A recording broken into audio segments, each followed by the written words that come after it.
Salut les amis, j'espère que vous allez bien. On arrive aujourd'hui au jour 3 et on va donc voir ensemble l'acidose.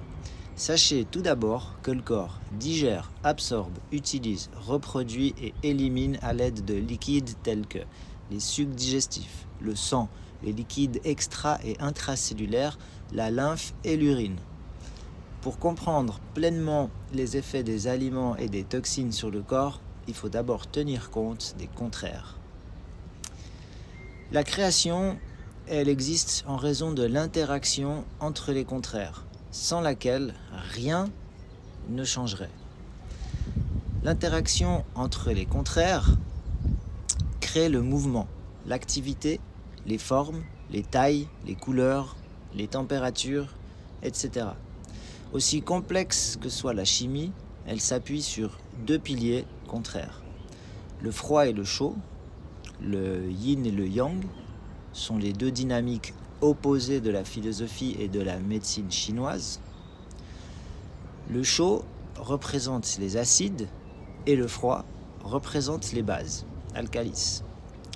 Les acides produisent des changements, tandis que les bases produisent des déséquilibres.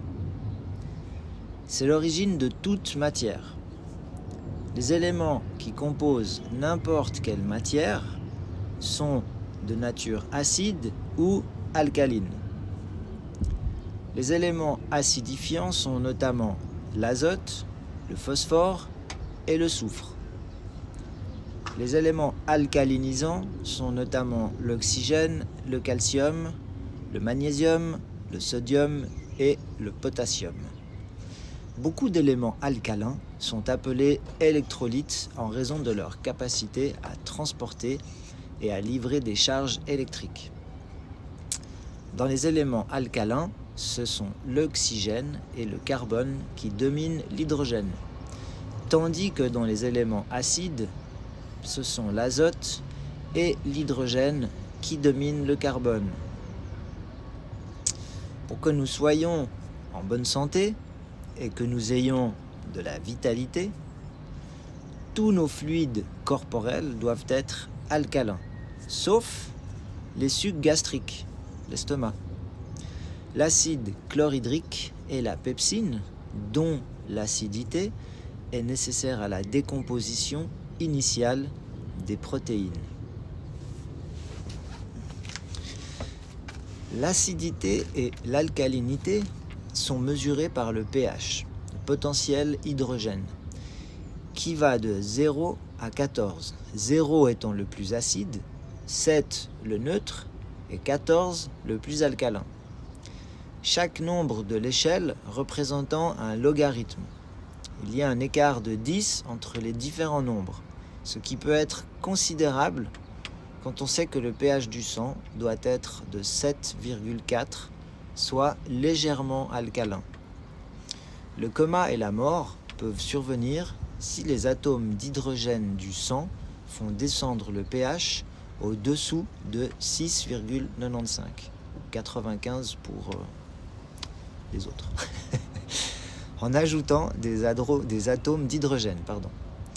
L'opposé est également valable, et en effet, si le pH du sang devient trop alcalin, quand le nombre d'atomes d'hydrogène diminue, ce qui est rare, on peut avoir des convulsions et des spasmes. Il est important de noter que la plupart des convulsions et des spasmes sont causés par des problèmes d'utilisation des minéraux. Tous les aliments consommés par les humains peuvent être répartis en deux catégories. Ils sont acidifiants ou alcalinisants. Tout dépend de la quantité de résidus à sec après la digestion, ainsi que des minéraux inorganiques dominants dans les aliments digérés qui affectent le pH de nos liquides corporels. Les aliments acidifiants produisent davantage de phosphore, de fer et de soufre, ce qui provoque des déperditions de minéraux alcalins comme le calcium, le magnésium, le sodium et le potassium.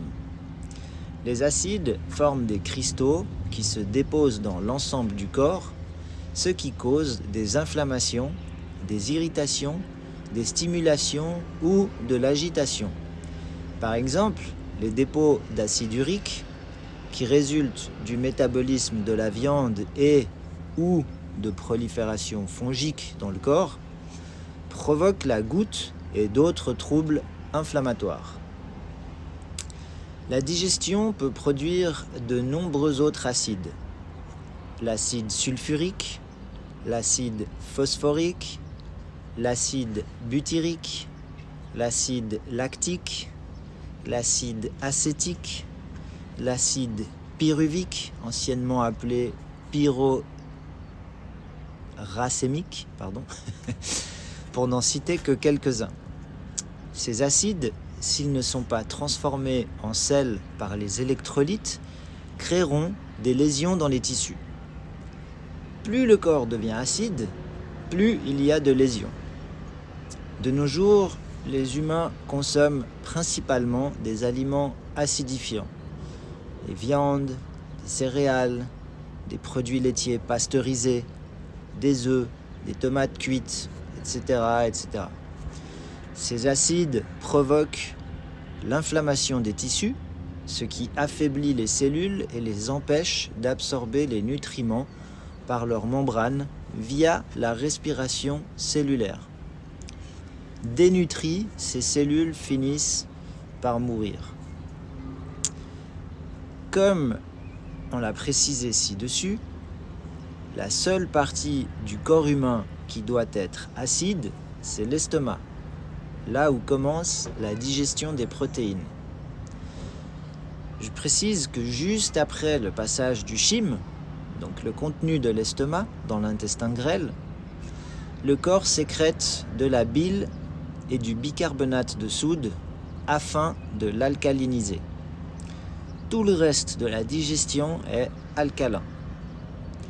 L'accumulation d'acides et de protéines étrangères toxiques dans les tissus provoque une réaction immunitaire, l'inflammation, donnant lieu à toutes sortes de diagnostics en HIT.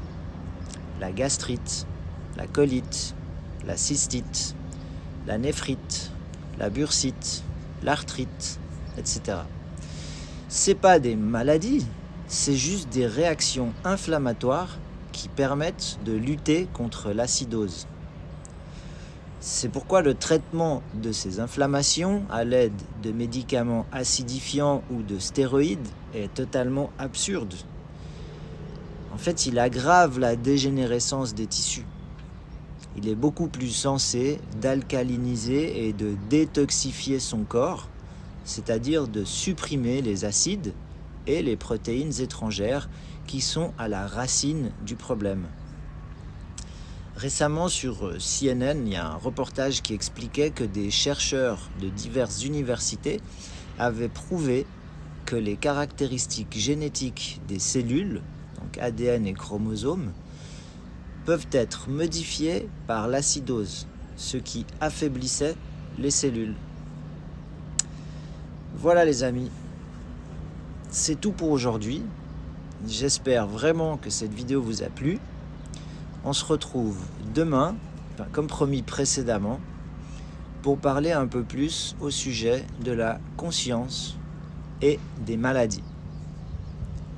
Je vous souhaite une excellente journée. Je vous dis à demain et je vous fais plein de gros bisous. Ciao.